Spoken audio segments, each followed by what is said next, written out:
Item ಯಾವುದೇ ಇರಲಿ try ಮಾಡಿ ಆಚಿ ಚಿಕನ್ ಮಸಾಲಾ.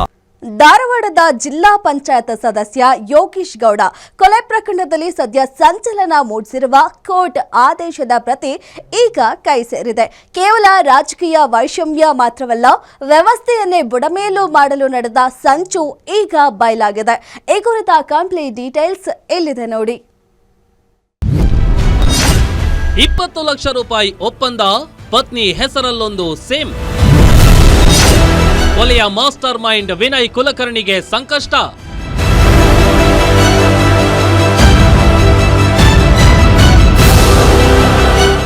ನ್ಯಾಯಾಲಯದ ಮುಂದೆ ಇಂದು ವಿನಯ್ ಕುಲಕರ್ಣಿ ಅಸಲಿ ಮುಖವಾಡ ಕಳಚಿ ಬಿದ್ದಿದೆ. ಈ ಕೊಲೆಯ ಮಾಸ್ಟರ್ ಮೈಂಡ್ ಬೇರೆ ಯಾರೂ ಅಲ್ಲ, ಅದು ಮಾಜಿ ಸಚಿವ ವಿನಯ್ ಕುಲಕರ್ಣಿ ಎಂದು ಕೋರ್ಟ್ ಸ್ಪಷ್ಟಪಡಿಸಿದೆ. 2016ರ ಏಪ್ರಿಲ್ 23ರ ಸಭೆಯಲ್ಲಿ ನಡೆದ ಆ ಸಣ್ಣ ಕಿಡಿ ಒಂದು ಜೀವವನ್ನೇ ಬಲಿ ಪಡೆಯುವ ಹಂತಕ್ಕೆ ತಲುಪಿತ್ತು. ರಾಜಕೀಯ ದ್ವೇಷಕ್ಕಾಗಿ ಧಾರವಾಡ ಬಾಯ್ಸ್ ಎಂಬ ತಂಡ ಕಟ್ಟಿ ಬಸವರಾಜ ಮುತ್ತಗಿ ಜೊತೆಗೂಡಿ ಹತ್ಯೆಯ ಸ್ಕೆಚ್ ಹಾಕಲಾಗಿತ್ತು.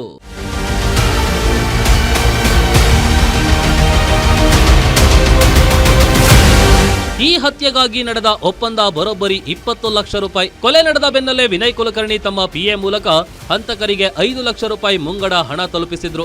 ಹಣ ಮತ್ತು ಅಧಿಕಾರದ ಬಲದಿಂದ ಸತ್ಯವನ್ನ ಹೂತು ಹಾಕಬಹುದು ಎಂದು ಇವರು ಭಾವಿಸಿದ್ರು. 7 ಜನ ಒಟ್ಟಿಗೆ ಸಾಯಿಸ್ಬಿಟ್ರಲ್ಲ. ಕೋರ್ಟ್ನದಕ್ಕೆ ನಾನು ಮಾತಾಡಕ್ ಹೋಗಲ್ಲ. ಕೋರ್ಟ್ನಲ್ಲಿ ಅಪೀಲ್ ಇದೆ, ಅಪೀಲು ಸೆಷನ್ಸ್ ಕೋರ್ಟ್ ಕೊಟ್ಟಿರೋದು, ಅದ್ರ ಮೇಲೆ ಅಪೀಲ್ ಇದೆ, ಆಗ್ತಾರೆ. ಈ ಪ್ರಕರಣದಲ್ಲಿ ಅತಿದೊಡ್ಡ ಆಘಾತಕಾರಿ ಅಂಶವೆಂದ್ರೆ ಕರ್ನಾಟಕ ಪೊಲೀಸರ ನಡೆ. ಅಸಲಿ ಹಂತಕರನ್ನ ಬಿಟ್ಟು ಅಮಾಯಕರನ್ನ ಶರಣಾಗುವಂತೆ ಮಾಡಿ ನಾಟಕವಾಡಿದ್ರಂತೆ. ಅಸಲಿಗೆ ಹಂತಕರಾದ A7, A14 ಆರೋಪಿಗಳನ್ನ ಬಿಟ್ಟು A1, A6 ಆರೋಪಿಗಳನ್ನ ಶರಣಾಗುವಂತೆ ಮಾಡಿದ್ದಾರಂತೆ. ನ್ಯಾಯಾಲಯದ ಮುಂದೆ ಅತ್ಯಂತ ಹಗುರವಾಗಿ ನಾವು ಸುಳ್ಳು ಸಾಕ್ಷ್ಯ ನೀಡಿದ್ದೇವೆ ಎಂದು ಅಧಿಕಾರಿಗಳೇ ಒಪ್ಪಿಕೊಂಡಿರೋದು ವ್ಯವಸ್ಥೆಯ ದುರಂತ. ಇಂತಹ ಅಧಿಕಾರಿಗಳ ವಿರುದ್ಧ ಕಠಿಣ ಕ್ರಮ ಜರುಗಿಸಲೇಬೇಕೆಂದು ನ್ಯಾಯಾಲಯ ಗುಡುಗಿದೆ.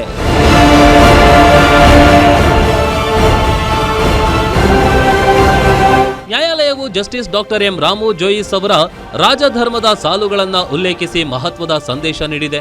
ಧರ್ಮ ಏವ ಹತೋ ಹಂತಿ ಧರ್ಮೋ ರಕ್ಷತಿ ರಕ್ಷಿತಃ.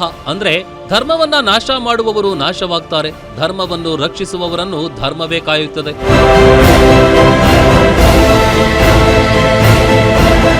ಒಟ್ಟಾರೆಯಾಗಿ ಈ ಪ್ರಕರಣದಲ್ಲಿ ಕೊಲೆಯ ಸಂಚು ರೂಪಿಸಿದ್ದರಿಂದ ಹಿಡಿದು ಹಂತಕರಿಗೆ ವಾಹನ ಅಡಗಿಸಲು ಸಹಾಯ ಮಾಡಿದವರೆಗೆ ಪ್ರತಿಯೊಂದು ಹಂತದಲ್ಲೂ ವಿನಯ್ ಕುಲಕರ್ಣಿ ಹಸ್ತಕ್ಷೇಪ ಇತ್ತು ಎಂಬುದು ಕೋರ್ಟ್ ಅಭಿಪ್ರಾಯವಾಗಿದೆ. ತನ್ನ ವೈಯಕ್ತಿಕ ಲಾಭಕ್ಕಾಗಿ ಕಾನೂನನ್ನ ಕೈಗೆತ್ತಿಕೊಂಡವರಿಗೆ ಈ ತೀರ್ಪು ಒಂದು ಪ್ರಬಲ ಎಚ್ಚರಿಕೆಯಾಗಿದೆ.